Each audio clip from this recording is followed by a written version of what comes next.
السلام عليكم ورحمة الله وبركاته. الله أكبر الله أكبر الله أكبر الله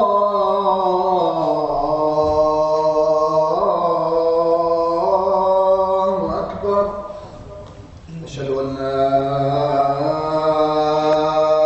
إله إلا الله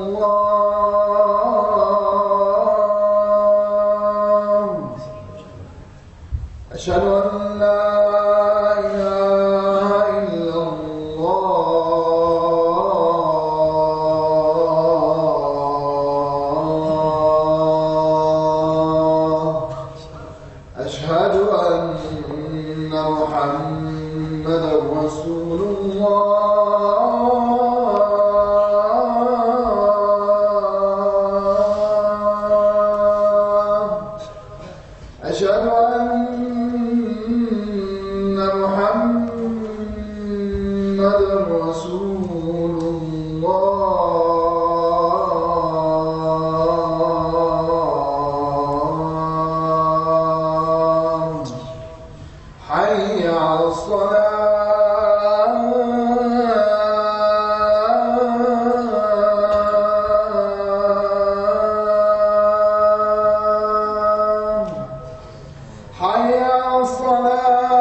الحمد لله الذي له ما في السماوات وما في الأرض وله الحمد في الآخرة.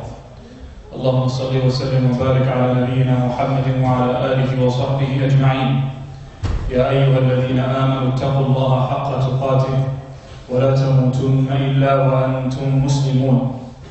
يا أيها الناس اتقوا ربكم الذي خلقكم من نفس واحدة وخلق منها زوجها وبث منهما رجالا كثيرا ونساء واتقوا الله الذي تساءلون به والأرحام إن الله كان عليكم رقيبا. إن خير الحديث كتاب الله وخير الهدي هدي محمد صلى الله عليه وسلم وشر الأمور محدثاتها وكل بدعة ضلالة.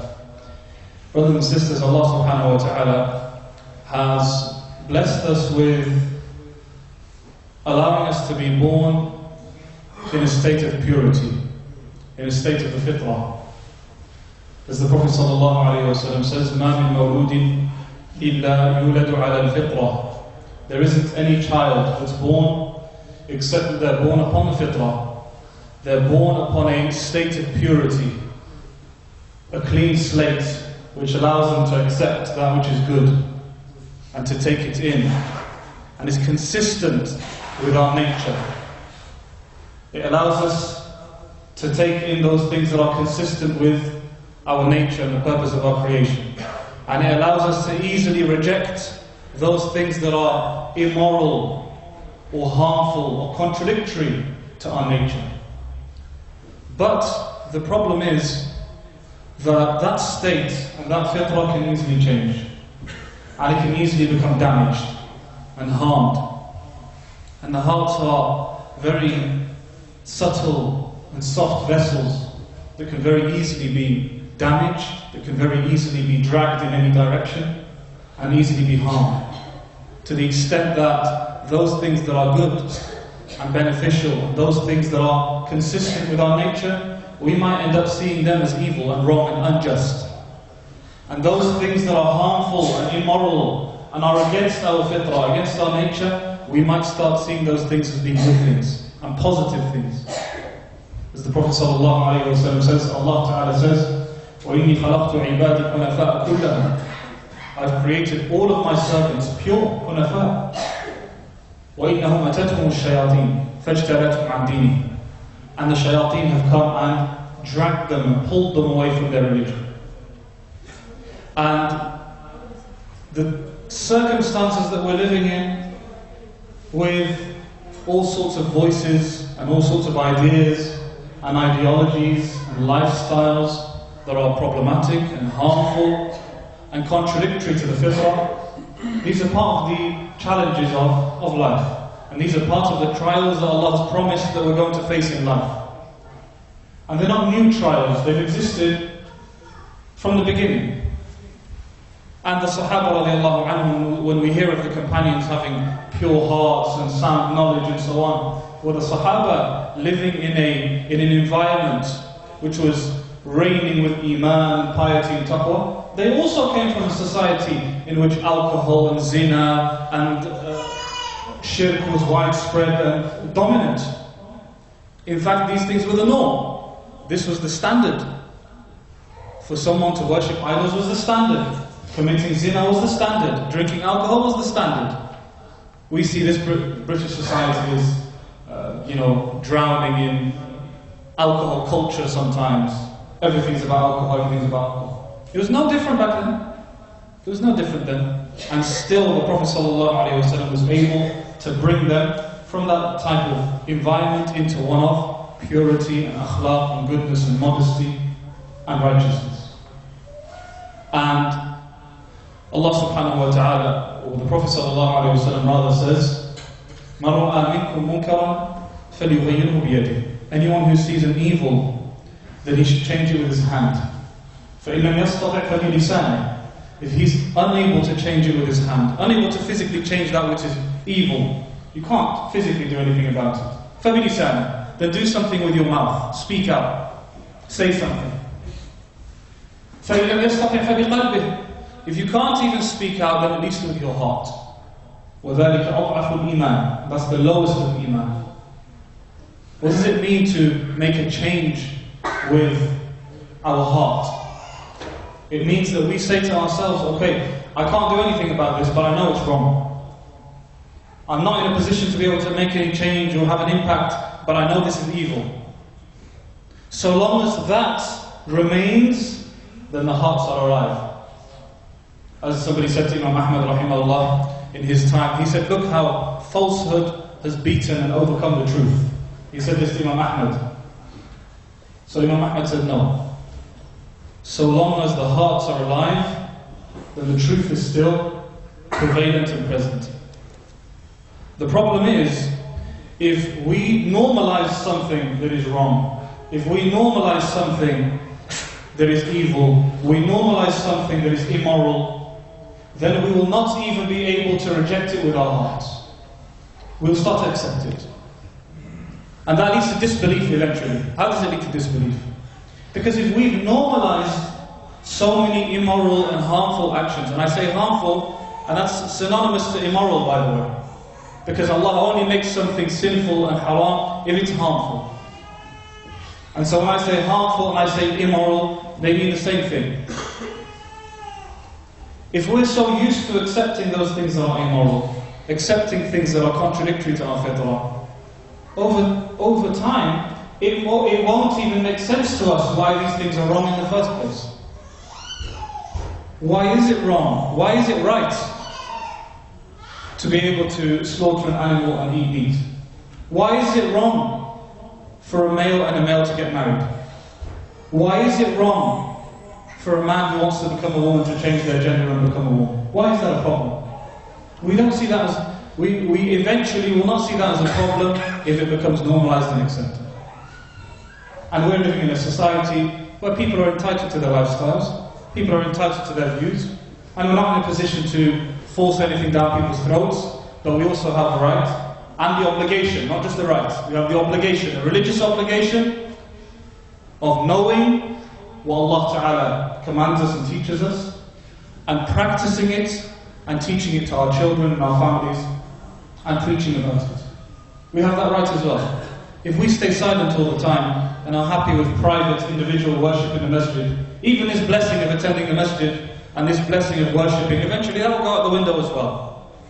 So long as we have the opportunity and the ability to say something, to say what we think, what we believe. No, I'm not happy with my children being taught this. No, I'm not happy with this happening. No, I don't want this to occur, and this is why I don't want it to occur. So long as something is being done, this blessing of being allowed to speak out and to say something exists, we have to take advantage of that blessing. أقول ما تسمعون واستغفر الله لي ولكم فاستغفروه إنه هو الغفور.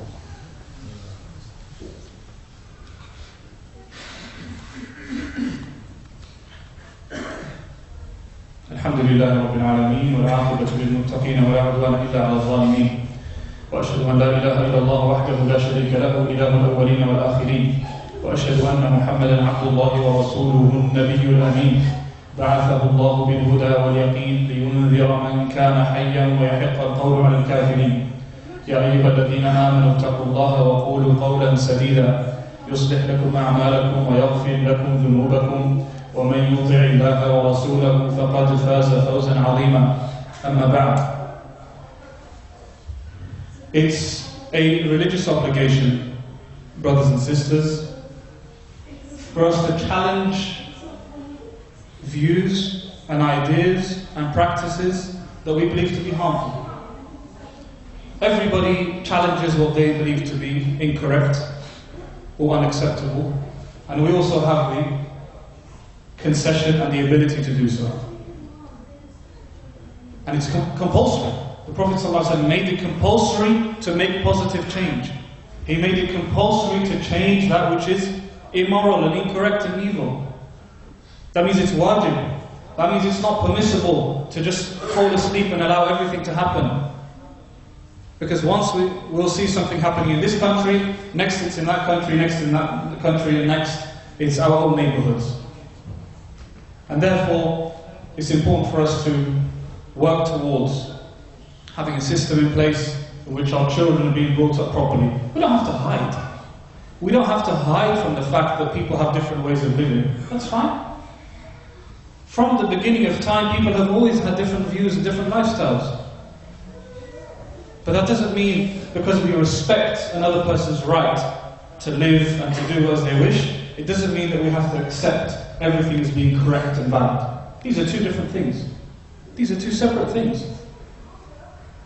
A person doesn't have to be aggressive and violent or to completely accept. There's a middle ground.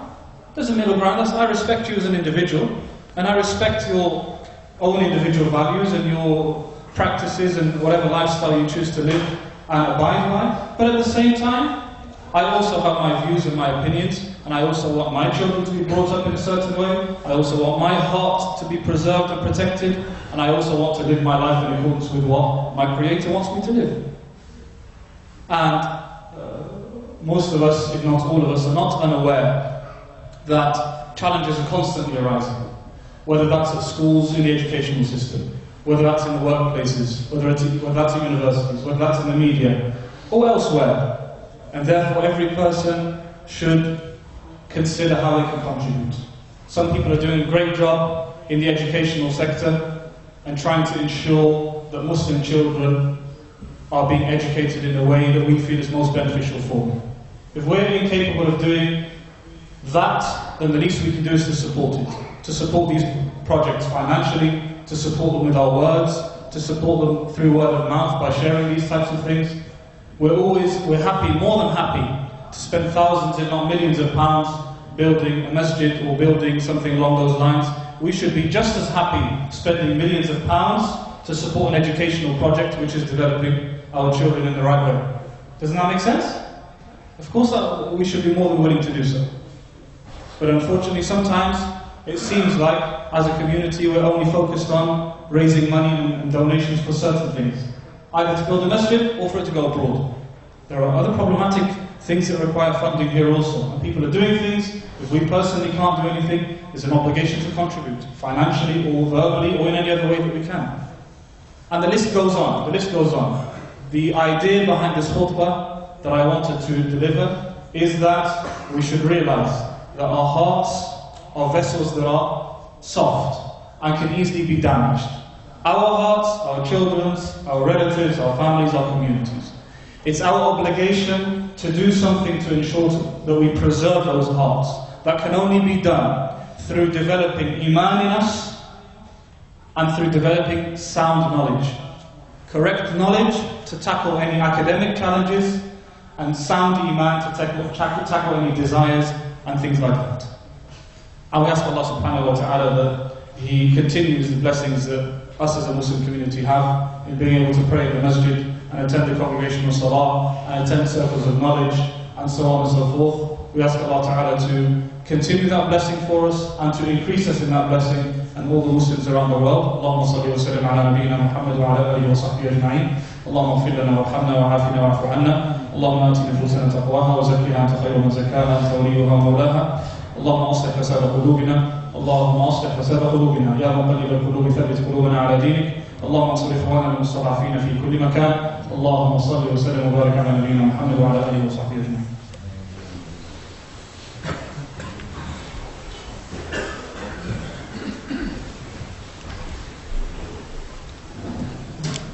A couple of announcements just before we start Salat inshallah. First of all, Shaykh Zahed will carry on his lecture tonight between Maghrib and Isha, the Fiqh of Zakat. Also, inshallah, Tuesday we'll have Dawah Ilmiya for students of knowledge and people seeking to learn more about fiqh issues. This Dawah will focus, inshallah, on the fiqh al-mawarith, fara'id. This is going to be done by Shaykh Abdullah Ramdi coming from Saudi, inshallah. So everyone is invited, inshallah.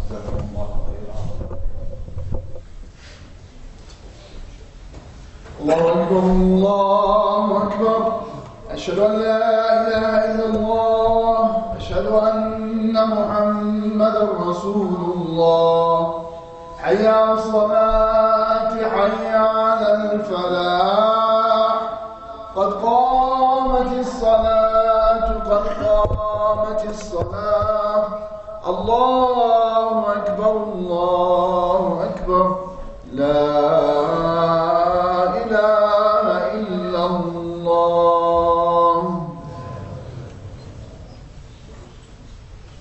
Still please straighten your rows.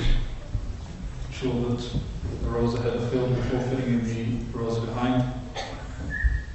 Allahu Akbar.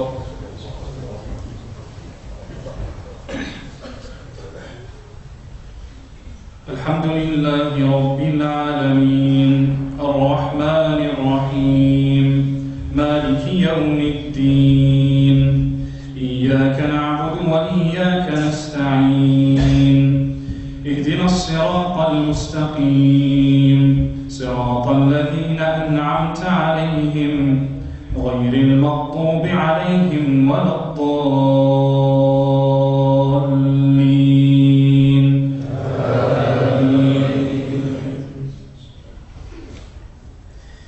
سبح اسم ربك الأعلى الذي خلق فسوى والذي قدر فهدى والذي أخرج المرعى فجعله غثاء أحوى سأقرئك فلا تنسى إلا ما شاء الله إنه يعلم الجهر وما يخفى ونيسرك لليسرى فذكر إن نفعت الذكرى سيذكر من يخشى ويتجنبها الأشقى الذي يصلى النار الكبرى ثم لا يموت فيها ولا يحيا قد أفلح من تزكى وذكر اسم ربه فصلى بل تؤثرون الحياة الدنيا والآخرة خير وأبقى إن هذا لفي الصحف الأولى صحف إبراهيم وموسى. الله أكبر.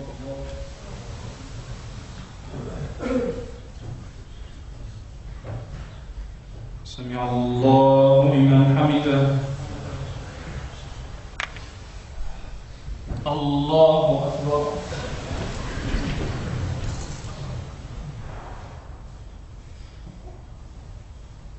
الله أكبر. الله أكبر.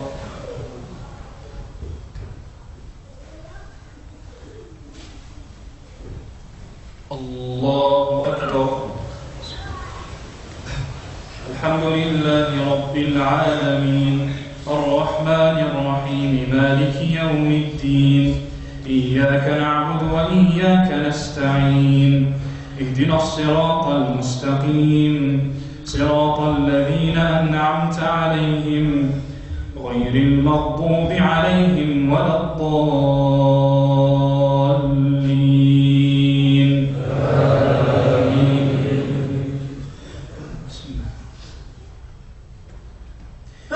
إذا زلزلت الأرض زلزالها وأخرجت الأرض أثقالها وقال الإنسان ما لها يومئذ تحدث أخبارها بأن ربك أوحى لها يومئذ يصدر الناس أشتاتا ليروا أعمالهم فمن يعمل مثقال ذرة خيرا يره ومن يعمل مثقال ذرة شرا يره. الله أكبر.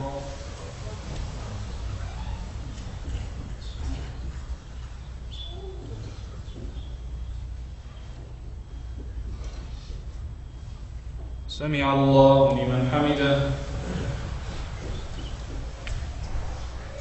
الله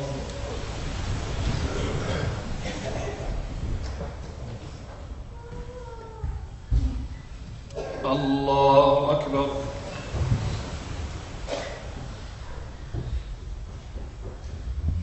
الله أكبر.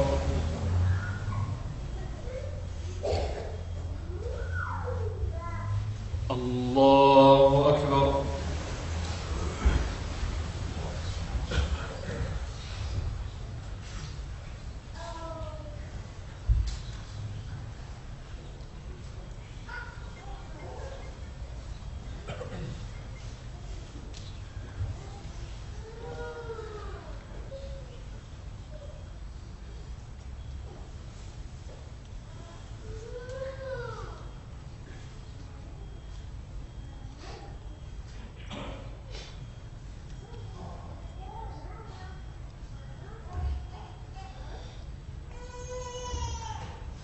السلام عليكم ورحمة الله. السلام عليكم ورحمة الله.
Doesn't matter because this is BP and this is regular. This is old. What's it?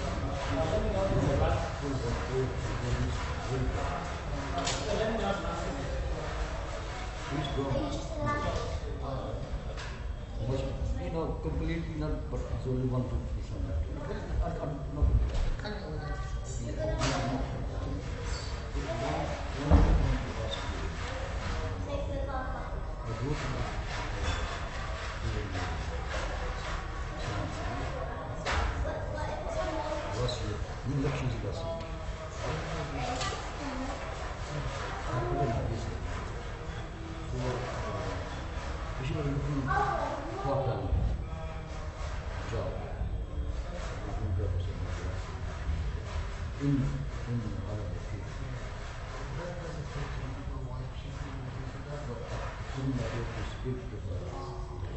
She